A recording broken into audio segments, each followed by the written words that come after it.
귀한 찬양 감사드립니다. 우리가 가정의 달 5월을 보내고 있습니다. 특별히 지난 주간에는 어린이날 또 어버이날 모두 있었는데요. 좀 뜻깊게 보내셨습니까? 네. 연휴도 길어서 많이 여기저기 다녀오신 분들도 많으실 텐데요. 나라에서 이런 날들을 지정하고 또 5월을 가정의 달이라고 부르는 것은 그만큼 이 가정이라고 하는 것이 중요하다는 뜻이죠. 행복한 가정 하면 떠오르는 노래가 하나 있습니다. 즐거운 곳에서는 나로라 하여도 내 쉴 곳은 작은 집 내 집뿐이리네. 즐거운 나의 집, 영어로는 Home Sweet Home이라고 불리는 노래인데요. 항상 이 가정의 소중함에 대해서, 특별히 우리 가정이 유일한 안식처이자 행복의 요람이라고 하는 노래인데요. 이 노래 가만히 듣다 보면 우리의 가정이 정말 이러한 모습인가 라는 생각을 한번 해보게 됩니다. 지난주에 행복한 가정은 하나님의 꿈이라고 말씀을 드렸는데요. 정말 그러한 행복한 가정, 즐거운 나의 집 이루고 계십니까? 정말 단란하고 행복한 가정을 이룬 분들도 계실 겁니다. 부부가 서로를 다정하게 애정하고 챙겨주고 서로 마음도 잘 맞고요. 자녀의 행실이 올바르고 부모와 무슨 이야기든 잘 나누고요. 또 부모님과의 관계도 친밀해서 서로 돌보고 돌보아주는 그러한 가정. 그러한 가정을 이룬 분들도 계실 겁니다. 또 한편으로는 부부관계가 소원해져서 매일 그냥 다투기만 하고요. 자녀들과의 대화는 단절되어서 서로 얼굴 보기도 힘들고요. 부모님과의 관계에도 원망과 미움만 남아있는 그러한 가정도 있을 수 있습니다. 우리가 사회에서 사람들과 관계를 맺는 것, 그래도 우리가 잘 해내며 살아갑니다. 괜찮은 사람의 모습으로 나를 이미지하면서 다른 사람들과 좋은 관계를 우리가 맺어가기도 합니다. 그런데 가족과의 관계에서는 그렇게 참 힘든 경우가 많이 있습니다. 우리는 가정 안에서는 우리의 있는 모습 그대로 가족들과 관계를 맺게 되죠. 그래서 나의 밑바닥, 나의 치부가 가족들에게는 그대로 다 드러납니다. 나의 모난 모습을 사회에서는 그래도 어느 정도 감추면서 살아갈 수 있지만 가족들에게는 나의 모난 모습이 그대로 다 부딪혀서 그들에게 끊임없이 상처를 주고받으며 삽니다. 세상 사람들과는 우리가 멀끔한 옷을 입고 마주하지만 가족들과는 벌거벗은 모습으로 서로를 대하게 되는 것이죠. 창세기를 보면 하나님께서 아담과 하와를 처음 만드셨을 때 모습을 이렇게 기록합니다. 아담과 그의 아내 두 사람이 벌거벗었으나 부끄러워하지 아니하니.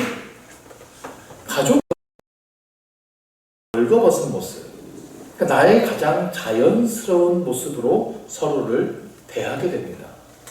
그런데 아담과 하와는 않았습니다.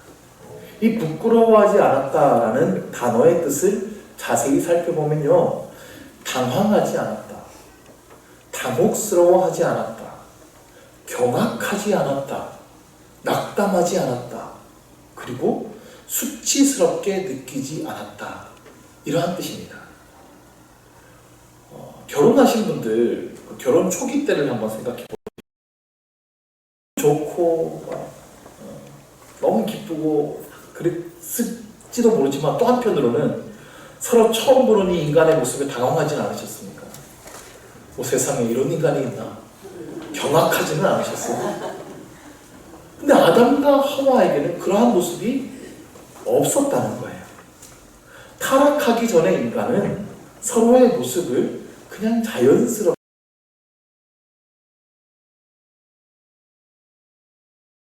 그냥 서로를 있는 모습 그대로 용납하여 주었다는 말이에요.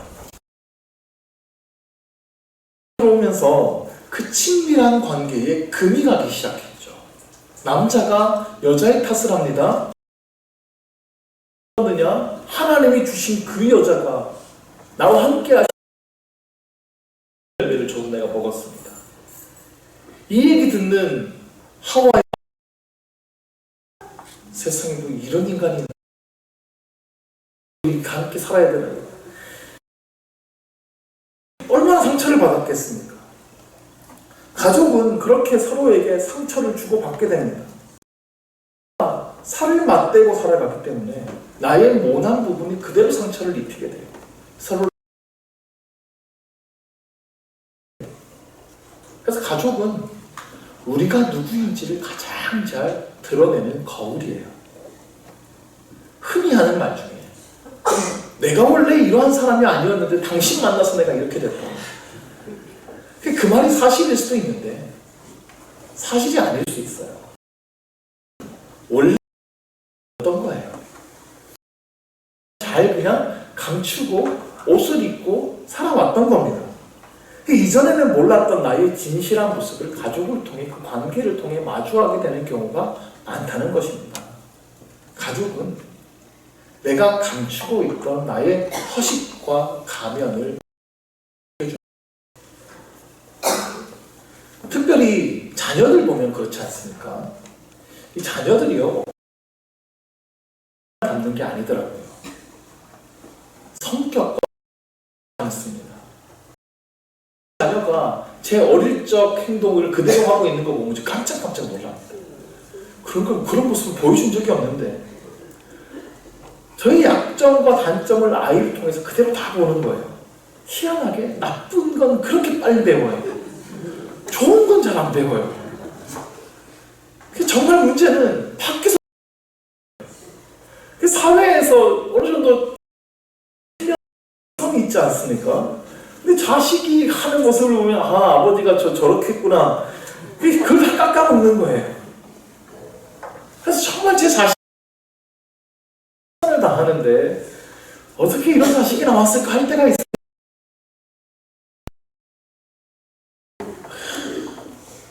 내가 어떻게 너를 키웠는데 이런 걸 보자고 내가 너를 그렇게 키웠냐, 내가 그렇게 살으라고 그렇게 내가 피와 땀을 흘려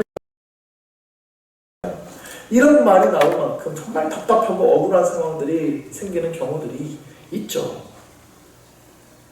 그런데 자녀들도 그런 관계 속에서 상처를 받아요. 흔히 이제 우리 자녀 부모를 공경하라라고 하는 가르침을 하는데 그 가르침이 항상 그 자녀들에게는 큰 부담으로 다가올 때가 있어요. 있는 게 성경에는 분명히 효를 강조합니다. 그런데 이 청년 나누면서 깊이 그들의 이야기를 듣다 보면 이 말씀이 참 그들의 마음을 힘들게 하는 경우가 특별히 내 부모는 하는 능근에 부딪힐 때가 있습니다. 사람들이 있습니다. 이런 사람들에게 이 부모를 공경하라라는 계명을 강요하는 것이 가혹한 일처럼 보이게 될 때가 있어요. 그래도 부모님은 늘 아픔이고 상처가 되는 사람들이 있더라고요. 가정 안에서 여러 가지 상처들을 주고받게 되기 때문입니다.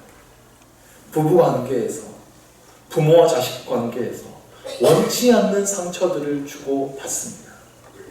가정 안에서 우리가 서로 연약하고 모습 그대로 서로 벌거벗은 모습으로 서로를 마주합니다. 그래서 벌어지는 문제들이 우리를 자꾸 벌거벗겨요. 부부와의 관계가 심각해져서 그 부부 관계가 깨어지게 되면 사람들이 알게 되죠. 저 사람 그렇게 안 봤는데 사실 집에서는 안 그런가 봐. 부모 자녀와의 관계가 단절이 되어도 사람들이 알게 됩니다. 가족이 벗겨지는 경험을 할 수도 있다는 거예요. 그래서 어떤 분들은 즐거운 나의 집, 홈 스위트 홈, 또 어떤 분들은 한편으로 가정에 폭풍이 몰아닥치고 있을 수도 있다는 겁니다.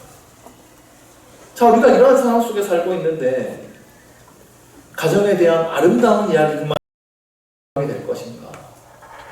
나와 상관없는 동화 속의 이야기로만 들리지는 않을까? 가정의 달을 맞이하면서 말씀을 준비하는 저에게 강하게 부딪혀 왔어요. 그래서 오늘은 성경에 나오는 한 가정의 아주 현실적인 이야기를 들여다보려고 합니다. 이 이야기를 우리가 그런 일이 있었구나 하고 지나칠 수도 있는 이야기였지만 그 가정에 무슨 일이 있었길래 저런 결과를 낳았을까? 깊이 생각해 볼 수 있는 이야기예요. 남유다 왕국의 한 왕의 가정 이야기를 해볼 텐데요.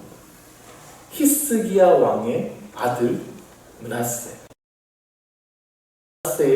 손주 요시야의 이야기를 해볼 것입니다. 먼저 히스기야 왕에 대해서 좀 살펴볼 텐데, 히스기야는 참 훌륭한 왕이에요. 정말 신앙이 좋았던 왕이고 기도의 사람으로 불리는 사람입니다. 히스기야가 기도했다라고 할 때 가장 유명한 사건이 하나 있어요. 그가 이사야 선지자의 말도 있었습니다. 근데 히스기야가 그 침상에서 간절히 기도하죠. 그러자 하나님께서 다시 응답하시기를 그의 생명이 15년 연장하여 주시겠다라는 응답을 받습니다. 그리고 그 증거로 히스기야가 10도나 뒤로 물러가게 되죠. 히스기야가 왕으로 있을 때에 북이스라엘이 아수르에게 멸망했습니다. 그 아수르의 군대 18만 5천 명이 남유다에도 쳐들어옵니다. 예루살렘 성을 하고 항복할 것을 요구합니다. 그때 히스기야가 성전에서 간절히 기도합니다. 아수르에게서 받았던 그 협박 편지를 하나님 앞에 펼쳐놓고 하나님 앞에 간절히 부르짖어요. 그러자 하나님께서 하룻밤 비춰주십니다. 기도로 나라를 지켰던 위대한 사람, 종교개혁도 이루어냈습니다. 그 이스라엘에 있던 우상의 신상들을 찍어버렸어요. 율법에 기록된 그대로 예배를 회복했어요. 오랫동안 무너져 있던 하나님을 향한 순수한 신앙이 회복되기 시작했습니다. 그야말로 아주 훌륭한 믿음의 위인이요 성분입니다. 그런데 놀랍게도 그의 아들 므낫세는 완전히 딴판이에요.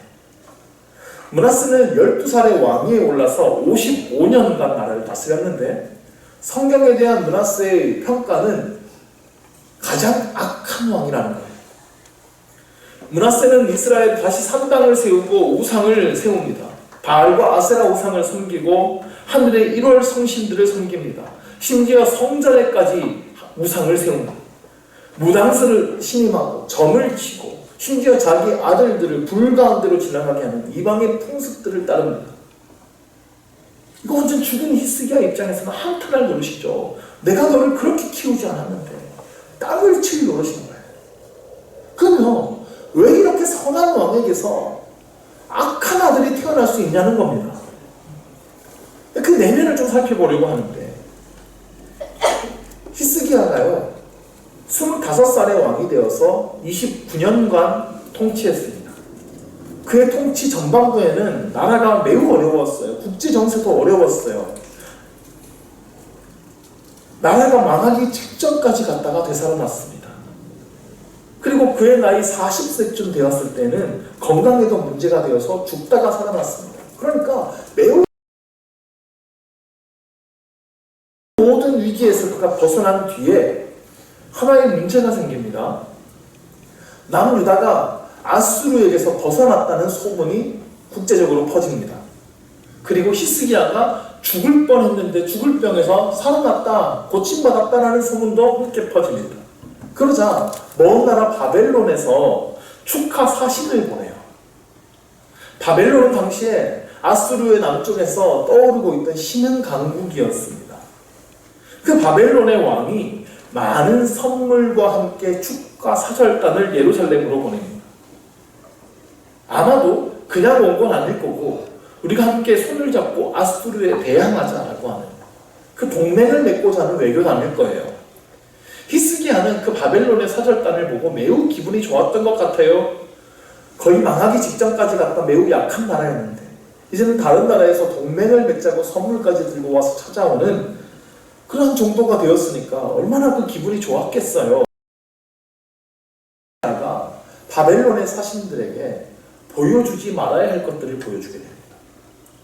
자기 나라에 있는 보물 창고들을 다 열어서 보여줍니다. 무기고도 열어가지고 우리나라에 이런 무기들이 많이 있다고 다 보여줍니다. 이거는 그냥 국제 외교적인 관료로 봤을 때도 이거는 하면 안 되는 일이지만 왜 나라에 자기 나라 전력들을 다 보여줍니까? 근데 이게 하나님께서는 분명히 죄라고 말씀하세요. 히스기야의 그 마음의 중심을 평가하신 건데 히스기야가 아마도 자랑하고 싶었던 것 같아요. 자기가 왕이 되어서 이 나라가 얼마나 부강해졌는지 군사적으로 얼마나 힘있게 되었는지를 자랑하고 싶었던 것 같아요. 역대하 32장 31절에 보면 이렇게 말씀합니다. 그러나 바벨론 방백들이 히스기야에게 사실 하나님이 히스기야를 떠나시고 그의 심중에 있는 것을 다 알고자 하자 시험하셨다. 자, 이것이 하나님의 시험이라고 말하고 있는데요. 여기서 하나님이 히스기야를 떠나시고 라고 하는 표현이 참 독특합니다. 이 말은 하나님께서 이때에 히스기야를 자기 마음대로 하도록 내버려 두셨다라는 뜻입니다. 그 사람의 진짜 속마음을 알아보기 위해서 그를 혼자 두고 하나님이 지켜보셨다는 거예요. 그러니까 표현이 조금 그렇지만 하나님께서 히스기야의 마음을 한번 떠보시는 하나님만을 의지하던 그 히스기야에게 하나님께서 많은 복을 내려주셨어요. 그래서 히스기야가 부강하게 되었는데요. 그 많은 복을 받은 뒤에도 히스기야의 믿음이 여전한지 하나님을 사랑하는 그 마음이 여전한지 하나님께서 알고 싶으셨던 것 같아요. 바벨론에서 온 사신들이 히스기야에게 묻습니다. 그러한 어떻게 해서 그 아수르의 공격을 막아낼 수 있었습니까? 어떻게 해서 이 나라가 이렇게 부강해질 수 있었습니까? 그 비결을 물어요. 그 질문 앞에 히스기야가 이렇게 대답합니다. 역대하 32장 25절인데요. 한번 같이 한번 읽읍시다. 히스기야가 마음이 교만하여 그 받은 은혜를 보답하지 아니하므로 진노가 그와 유다와 예루살렘에 내리게 되었다니. 히스기야가 그 받은 은혜를 보답하지 않았다는 겁니다. 히스기야의 마음이 교만해졌다고 말해요. 그럼 오늘 본문이 말하는 교만이 뭡니까? 그 받은 은혜를 보답하지 않는 겁니다. 즉 하나님의 은혜를 이야기하지 않았습니다. 그 받은 은혜를 자신의 것으로 취하는 거예요. 하나님께서 받으셔야 될 영광을 자신의 것으로 취하는 겁니다. 히스기야는 자신이 경험한 은혜를 하나님의 은혜를 고백해야 했어요. 하나님께서 나의 병을 고쳐주셨습니다. 아수르 군대가 쳐들어왔을 때 나 오직 하나님만 의지하고 기도했더니 하나님께서 한순간에 그들을 물리쳐 주셨습니다. 이 모든 것들은 하나님이 주신 은혜입니다. 이렇게 하나님께 영광을 돌렸어야 해요. 그런데 히스기야는 나로 인해 이렇게 이 나라가 부강하게 되었다고 자기의 업적을 자랑한 것이죠. 하나님께서 이 일에 진노하신 겁니다. 그래서 이사야 선지자를 통해 앞으로 나라가 바벨론에게 멸망하게 될 것이라 말씀하십니다. 지금 바벨론의 사신들에게 보여줬던 이 모든 것들, 이게 훗날 바벨론으로 다 옮겨지게 될 것이라고 말씀하십니다. 심지어 히스기야가 낳은 자식들 중에서 바벨론의 환관으로 잡혀가는 자들도 있을 것이라 말씀하십니다. 충격적인 말씀이죠. 그런데 이 말씀을 들은 히스기야의 반응이 아주 이상해요. 열왕기하 20장 19절을 보면 이게 히스기야의 대답입니다. 히스기야가 이사야에게 이르되 당신이 전한 바 여호와의 말씀이 선하니이다 하고 또 이르되 만일 내가 사는 날에 태평과 진실이 있을진데 어찌 선하지 아니하리요 한다. 이 말을 들어보면 어찌 보면 하나님의 말씀을 받아들이는 겸손의 표현처럼 보이기도 합니다. 나의 때에 망한다는 얘기는 아니니까. 뒤에 망한다고 했으니까. 나의 때는 태평하고 평안하다 그랬으니까 그냥 그것만으로도 감사합니다 표현 같은데 저는 히스기야 이 말이 매우 이상해요. 왜냐하면 히스기야가 이뤄냈던 그 순수한 신앙이 정말로 그의 때에 끝나버렸기 때문이에요. 히스기야의 저 말을 잘 살펴보십시오. 히스기야는 내가 사는 날 동안에만 평안하면 됐습니다 라고 했지 다음 세대를 생각하지 않은 거예요. 내가 사는 날 동안 내가 믿음을 그래도 잘 지키고 있고 내가 왕으로 통치하는 동안에만 나라가 태평성대하면 그 선한 것이죠 라고 하면서 세대를 생각하지 않았습니다. 자녀의 세대는 자녀의 세대가 알아서 하겠죠 뭐 이거예요. 그의 아들 므낫세는 12살에 왕이 되었습니다. 그러니까 히스기야가 바로 이 교만의 죄를 지었을 때쯤 태어난 아들이라는 얘기예요. 그러므로 이 므낫세는 히스기야의 그 순수하고 뜨거웠던 때 그 좋은 모습의 영향을 받았던 것이 아니라 뭔가 식어지고 변질되어진 좋지 못한 히스기야의 모습에 영향을 받았다라고 볼 수 있는 거예요. 그러니까 아들 므낫세에게는 그 뜨겁고 순수했던 아버지에 대한 기억이 없는 겁니다. 세상에서 조금 물들고 신앙의 열정이 희들해진 아버지의 모습을 그는 보아왔던 거예요. 말로는 들었겠죠. 예전에 아버지가 그렇게 뜨거웠었다. 하나님 그렇게 잘 믿었었고 이 나라를 그렇게 믿음으로 키웠었다. 그런데 그가 실제로 보는 그 아버지의 삶에서는 나도 그렇게 살아야 하겠다라고 하는 감동이 없었던 거예요. 목숨을 걸고 철저히 종교개혁을 했던 그때의 히스기야를 아버지로 만났더라면 므낫세는 분명 그의 삶을 통해 감동과 은혜를 받았을 것입니다. 그러나 교만해진 때만 생각했던 그 히스기야의 모습에 감동이 없었던 것이죠. 그래도 다른 사람 백성들의 모습에 봤을 때는 그래도 여전히 신앙이 괜찮은 왕, 훌륭한 왕 히스기야로 평가받을지 모르겠지만 가까이에서 그 아버지를 지켜보는 아들은 다르지 않습니다. 그 아버지의 모습이 오히려 이중적이고 가식적으로 보일 수 있는 것이죠. 가족들은 분명히 알아요. 나의 신앙이 정말 신실한지 아닌지를 압니다. 정말 순수하고 뜨거운 열정으로 신앙생활을 하고 있는지 아니면 교회에서만 그런 척하고 있는 것인지 교회에서는 거룩한 척하지만 사실은 전혀 다른 모습으로 살아가고 있는지 아니면 정말 하나님의 말씀대로 살아가려고 애를 쓰고 있는데 그냥 잘 안 되는 것인지 다른 사람은 몰라도요. 가족들은 다 알아요. 죄송합니다. 그러니까 자녀의 문제는 다 부모 때문이라고 책망하는 게 아니에요.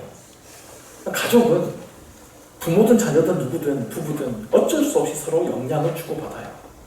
즉 우리의 신앙은요 결코 나만의 문제가 아니라는 겁니다. 우리가 다 서로 얽혀 있습니다. 서로에게 그러니까 먼저는 남 탓 저 사람 때문에 내가 이렇게 되었다고 말하기 전에 내가 저 사람에게 어떠한 선한 영향력을 끼치었는가 그러지 못하였다는 것을 내가 먼저 기억해야 됩니다. 또한 우리는 서로에게 이 선한 영향력을 끼치기 위해 힘써야 한다는 거예요. 나 한 사람으로 인해 내 주변의 사람들이 변화될 수 있다는 것입니다. 내가 정말 진실하고 뜨거운 신앙을 가지게 되면 가장 먼저 나와 내 가족들이 알아봅니다. 그리고 교회 식구들이 알아보게 되고 구역 식구들이 알아보게 되고 주변 사람들이 알아보게 돼요. 그리고 나의 진실한 변화가 그들의 마음에도 감동을 주게 되고 변화를 이끌어낼 수 있다는 것입니다. 그러한 감동과 영향력을 주는 여러분의 삶이 되기를 주의 이름으로 축원합니다. 자, 그러면 이제 그 다음 세대를 살펴봅시다. 말씀드렸듯이 히스기야의 아들 므낫세는 아주 악한 왕입니다. 우상 숭배에 힘썼던 가장 악한 왕 중에 하나인데요. 므낫세 때에 하나님께서는 그 남유다의 멸망을 확정하십니다. 그런데 오늘 우리가 읽었던 이 본문의 말씀을 보시면 므낫세가 회개한 이야기가 나와요. 그의 말년의 이야기입니다. 므낫세가 악을 행할 때에 그가 가장 의지했던 대상은 하나님이 아니라 아수르라는 최강대국을 의지했습니다. 그때 아수르의 왕은 아수르바니팔이라는 아주 유명한 왕인데요. 왕의 동생이 반역을 일으키려고 하다가 실패합니다. 근데 그 아스루바니팔 왕이 그 반역의 배후에 주변 국가들이 있을 것이라고 의심을 해요. 그래서 그 주변 국가들의 왕들을 다 잡아들여다가 고문을 합니다. 다 고문을 해요. 이 사건을 역대하 33장 20절 이하의 말씀이 이렇게 기록하는 거예요. 여호와께서 므낫세와 그의 백성들에게 이르셨습니다. 여호와께서 아수르 왕의 군대 지휘관들이 와서 치게 하심에 그들이 므낫세를 사로잡고 쇠사슬로 결박하여 바벨론으로 끌고 간지라. 그러니까 하나님은 해석이 므낫세가 말을 듣지 않아서 이 일을 일으키셨다라고 하나님은 해석하시는 거예요. 그래서 므낫세가 바벨론으로 끌려갔어요. 모진 고문을 당합니다. 이 사건이 므낫세에게 큰 깨달음으로 다가옵니다. 12절을 보면 그가 혼란을 당하여 그의 하나님 여호와께 간구하고 그의 조상들의 하나님 앞에서 그게 겸손하여 기도하였으므로 하나님이 그의 기도를 받으시며 그의 간구를 들으시사 그가 예루살렘에 돌아와서 다시 왕위에 앉게 하심에 므낫세가 그제서야 여호와께서 하나님이신 줄을 알았더라. 자기가 그동안 믿고 의지하던 그 아수르에게 그 험한 수모를 당했어요. 사람이 정말 힘들면 하나님을 찾게 돼 있습니다. 특별히 어릴 때 신앙을 가졌던 사람이라면 더욱 그러합니다. 므낫세가 그제서야 하나님께 부르짖은 거예요. 그러자 하나님께서 그의 기도를 들으셨어요. 그를 다시 예루살렘으로 돌아오게 하십니다. 이 고통을 통해 그 므낫세에게 새로운 깨달음이 온 거예요. 내가 그 아수르라는 최강대국만 붙들고 있으면 문제가 없다고 생각했는데 세상 믿을 놈 하나도 없구나. 강하게 느낀 거예요. 하나님은 이렇게 말할 수 없는 고통을 통하여서 우리를 초대하실 때가 있습니다. 므낫세는 너무나 감사하게도 이 고통을 통하여서 하나님의 초대를 느낀 거예요. 내가 의지할 분은 오직 하나님밖에 없구나를 깨달은 겁니다. 그래서 하나님께 크게 겸손하여 기도하였다 그랬습니다. 므낫세가 그제서야 여호와께서 하나님이신 줄 알았다. 므낫세가 겸손한 눈물로 기도할 때에 하나님께서 이 그제서야라는 말을 통해 손뼉을 팍 치셨을 거예요. 그거야, 내가 그거 기다렸어 하지 않았겠어요. 이전에는 살아계신 참 유일하신 하나님이란 걸 알지 못했어요. 우리도 그럴 수 있습니다. 하나님의 이름을 들어봤지만 그저 막연한 이름으로 교회로 왔다 갔다 했지만 그러나 유일하신 하나님, 그 하나님을 정말로 알게 되는 날, 어느 순간 확실하게 깨달아지는 날이 오게 된다는 것입니다. 우리 모두에게 하나님은 살아 역사하신다는 하나님, 확연하게 깨달아지는 은혜가 임하게 되기를 간절히 축원합니다. 므낫세가 돌아와서 제일 처음에 한 일은 아수르로 인해 무너진 성벽을 다시 재건합니다. 그리고 스스로 만들었던 우상들을 다 쓰레기처럼 부셔버립니다. 하나님을 섬기는 제단을 보수했고 오직 하나님만 섬기라고 말합니다. 므낫세는 확실하게 깨달았고 철저히 회개했으며 변화되었습니다. 모두 그의 말년에 일어난 일입니다. 므낫세가 세상을 떠난 뒤에 그의 아들 아몬이 왕이 되었어요. 그 나이 22살이었습니다. 아몬은 므낫세가 한참 죄악을 저지를 때 태어난 왕입니다. 그래서 그도 악을 행하며 우상을 섬깁니다. 깨닫지 못했습니다. 하나님께서는 아몬을 심판하세요. 그가 왕이 된 지 2년 되었을 때에 신하가 반역해서 아몬을 죽입니다. 아몬이 반역으로 인해 죽었지만 그 다음 왕은 그의 아들 요시야가 왕위에 오릅니다. 요시야는 불과 8살의 나이에 왕위에 오릅니다. 그런데 그 요시야가요, 이스라엘에서 가장 선한 왕으로 평가받게 됩니다. 므낫세가 67세의 세상을 떠났어요. 근데 그가 세상을 떠날 때에 그의 손주 요시야의 나이가 그러니까 변화된 할아버지 므낫세와 6년을 같이 산 겁니다. 그의 유아기를 변화된 할아버지 므낫세에게 영향을 받았다고 볼 수 있는 거예요.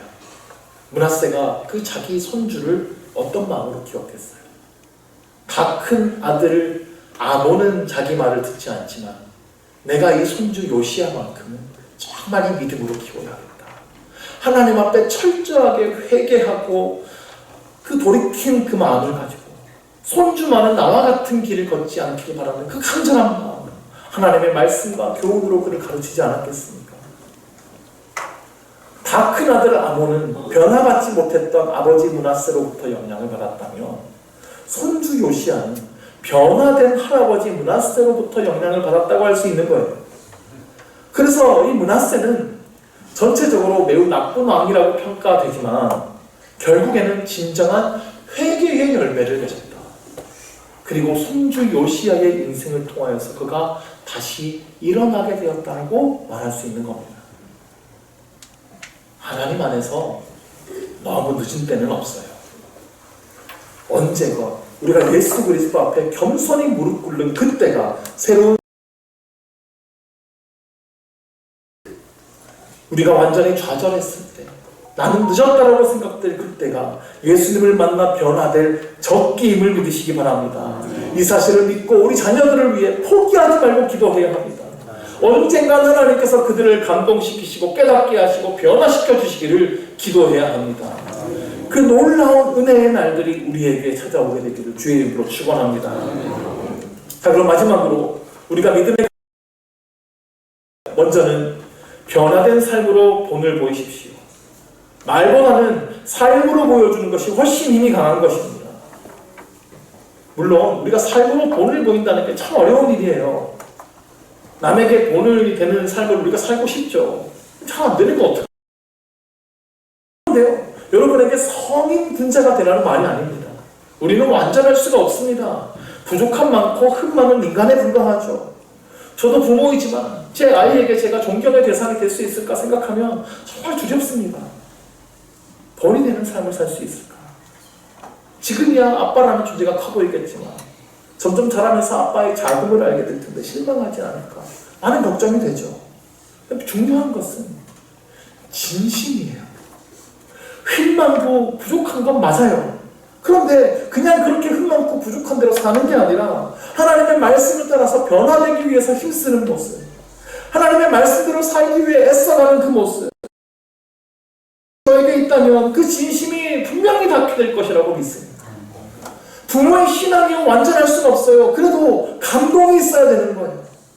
그 감동은 그냥 만들어지는 것이 아니라 정말 우리가 예수 그리스도께 사로잡혀서 믿음으로 살고자 몸부림치는 그 모든 순간순간이 쌓여갈 때에 내가 의도하지 않아도 나는 여전히 부족해도 우리 아이들이 어느 순간 그래도 우리 부모님은 참 믿음으로 살기 위해 애썼던 분이다 깨달아지게 되는 것, 그것이 감동입니다. 또한 서로의 연약함을 인정하고 십자가 앞에 서시기를 바랍니다. 우린 다 연약합니다. 실수합니다. 우리가 그럴 수 있다는 거 인정해야 합니다. 그럼에도 불구하고 자녀에게 신뢰를 얻으려면 자신의 죄와 실패를 감추지 말아야 합니다. 아, 이건 내가 잘못한 일이다. 나를 용서해 주겠어. 이런 말을 할 용기가 필요하다고 생각합니다. 이러한 자세가 자녀에게 오히려 신뢰를 주는 거예요. 우리가 먼저 십자가 앞에 서서 회개하는 모습을 보일 수 있기를 원합니다. 우리는 모두 십자가의 용서가 필요한 사람임을 보여줘야 합니다. 그래서 예수 그리스도의 용서와 사랑이 자녀에게 영향력을 가지도록 만들어줘야 되는 거예요. 마지막으로 가정에서의 그 상처의 굴레에서 벗어나 은혜의 지배 속으로 들어오십시오. 가정에서 상처받지 않고 자라는 사람 거의 없습니다. 크고 적음의 정도 차이일 거예요. 가족에게 받은 상처가 너무 커서 트라우마가 되신 분들도 계십니다. 과거의 아픈 기억 때문에 오랫동안 고통 속에서 살아가는 분들도 계십니다. 또다시 같은 상처를 받을까봐 두려워하고 가족을 멀리하는 경우도 있습니다. 그러나 사랑하는 성도 여러분, 그것은 하나님께서 원하시는 일이 아닙니다. 하나님께서는 여러분이 그 고통에서 벗어나게 되기를 원하십니다. 예수님은 우리를 대신해서 십자가의 고통을 당하셨습니다. 우리를 모든 고통에서 해방하기 위해서 우리를 대신에 고통을 당하신 거예요. 예수님은 우리의 고통과 함께 십자가에서 죽으셨습니다. 그 예수님께서 우리와 함께 계십니다. 감히 그들을 용서하라는 말을 하진 않겠습니다. 결코 쉬운 일이 아니라는 거 알아요. 쉽게 해서는 안 될 말입니다. 내가 받았던 상처, 아픔이 얼마나 컸을지 생각하면 쉽게 할 수 있는 말이 아니죠. 그러나 그 상처가 여러분을 계속해서 아프게 하고 있다면, 그로 인해 사람과의 관계, 가족과의 관계, 나아가 하나님과의 관계도 막힘이 있다면, 그것은 여러분을 위해서 좋은 일이 아닌 거예요. 하나님은 여러분이 그 고통에서 벗어나게 되기를 간절히 원하십니다. 그 고통에서 벗어나게 할 은혜가 필요합니다. 그 모든 상처를 아물게 할 치유의 은혜가 필요합니다. 사람의 마음을 창조하신 하나님께서 우리의 마음을 새롭게 창조해 주실 것입니다. 그 은혜를 구하시기를 바랍니다. 예수님께서 여러분의 마음을 어루만져 주실 것입니다. 완전한 위로를 허락하여 주실 것입니다. 그 상처의 감옥에서 자유하게 하실 것을 믿습니다. 그 은혜를 구하시며 하나님께서 여러분의 가정을 다시 온전하게 회복하여 주시기를 주의 이름으로 축원합니다. 우리 함께 찬양하며 기도하실 때에 지난주에 불렀던 주의 가정이라는 찬양을 하며 하나님 우리 가정을 회복시킬 은혜를 더하여 주옵소서 기도하겠습니다.